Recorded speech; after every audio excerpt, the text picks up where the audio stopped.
প্রাকৃতিক পরিবেশ দেখতে দেখতে লোকাল ট্রেনে ভ্রমণ করার মজাটাই সম্পূর্ণ আলাদা। আমাদের নলপুর স্টেশন থেকে 7:05-এর সময় এই লোকাল ট্রেনটি যায়, উঠে পড়লাম আমি। কিন্তু এই ট্রেনটা আপনারা যদি আসতে চান সাঁতরাগাছি থেকে 6:10-এ পেয়ে যাবেন। থাম্বনেল দেখেই তোমরা বুঝে গেছো আজকে আমি কোথায় যাচ্ছি। চলো পৌঁছে সবটা তোমাদের দেখাবো। মেছেদা দীঘা লোকালটা মেছেদা থেকে ছেড়ে পাঁশকুড়ার দিকে যাবে, পাঁশকুড়া থেকে লাইনটা ক্রস করে দীঘার দিকে যাবে। এখন চলে এসেছি দীঘায়। আর এটাও দেখতে পাচ্ছ আজকে প্রচুর পরিমাণে মানুষ এসেছে, যে দীঘার মন্দির যে উদ্বোধন আজকে, সেই কারণে প্রচুর মানুষ এসেছে, তোমরা দেখতে পাচ্ছ। দীঘা স্টেশন থেকেই তোমরা একদম কাছ থেকে দেখতে পাবে দীঘার জগন্নাথ মন্দির।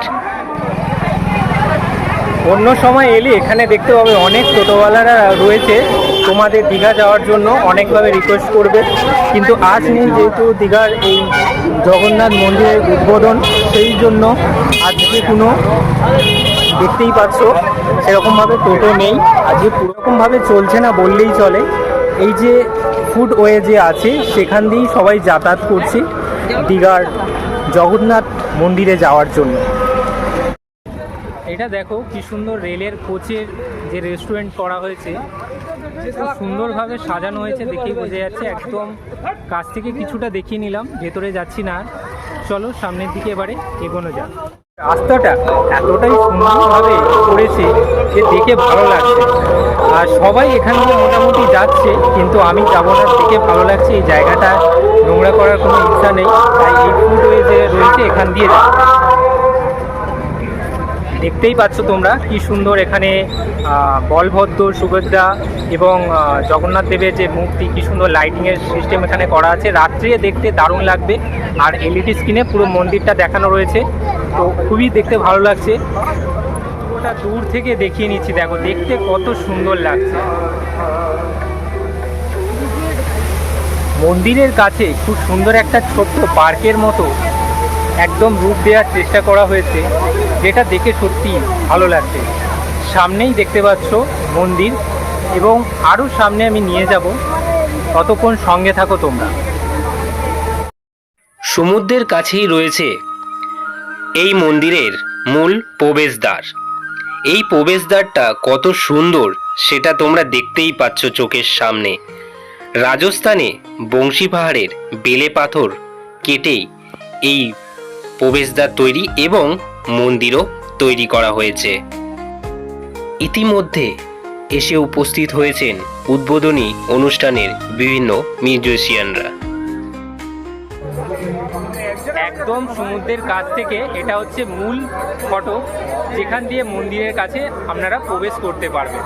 তো এই মুহূর্তে যেহেতু উদ্বোধন এখানে চলছে, মানে এখনও শুরু হয়নি, সেই জন্য আমাদের জনসাধারণের জন্য এখন কিন্তু প্রবেশ নিষেধ। এখন টোটাল ওখানে যে গেটটা দেখানো হয়েছে ওখান থেকে কিছু ভিআইপি পাস করা হচ্ছে, বাট জনসাধারণের জন্য পরে খোলা হবে।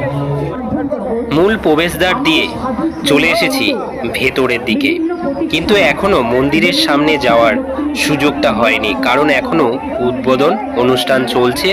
বিভিন্ন সাংস্কৃতিক যে সকল অনুষ্ঠানগুলো প্রোগ্রাম করেছেন মাননীয় মুখ্যমন্ত্রী, সেগুলো চলছে এখনো। উনি বিভিন্ন বক্তব্য রাখছেন, সেগুলো আপনারা শুনতে পাচ্ছেন আশা করছি।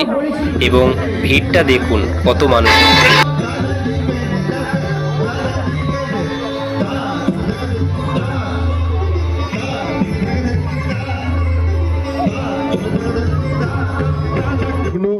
এই পুণ্যতিথি আরো আলোকিত করে তুলুক, যেভাবে আলোকিত করে তুলছে আমাদের বাংলার নবরূপকার মাননীয় মুখ্যমন্ত্রী। আমরা তো এই মেন রাস্তা দিয়ে আসতে পারি, কিন্তু আরও একটি রাস্তা রয়েছে যেটা মন্দিরের একদম পেছন দিকে, সেখানেই তোমাদের নিয়ে যাব। স্টেশন থেকে একটু আগিয়ে এসেই দেখতে পাবেন একটা লাল মাটির রাস্তা। সেই লাল মাটির রাস্তা ধরে এগিয়ে আসলে পেছন দিকে এই সেই মন্দিরের দর্শন পাওয়া যাবে। কলিঙ্গ স্থাপত্যে তৈরি এই জগন্নাথ মন্দির। জগন্নাথ মন্দিরের মূল 4টি ভাগ: ভোগমণ্ডপ, নাটমণ্ডপ, জগমোহন আর গর্ভগৃহ। সমুদ্রের ধারে নতুন ঘাটের কাছেই এলইডি স্ক্রিনে লাইভ প্রোগ্রাম চলছে। এই রকমই বিভিন্ন জায়গায় কিন্তু এলইডি স্ক্রিনে লাইভ প্রোগ্রামটা দেখানো হচ্ছে। এই সেই নতুন ঘাট, যার নাম জগন্নাথ ঘাট।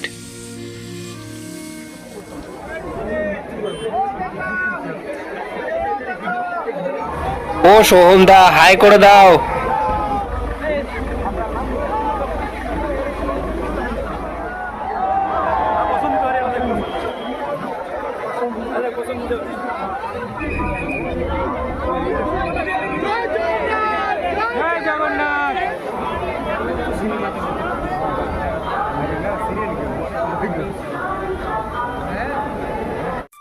গঙ্গার ধারটাও বিভিন্নভাবে সাজিয়ে দিয়েছে লাইটিং করে, দারুণ দেখতে লাগছে।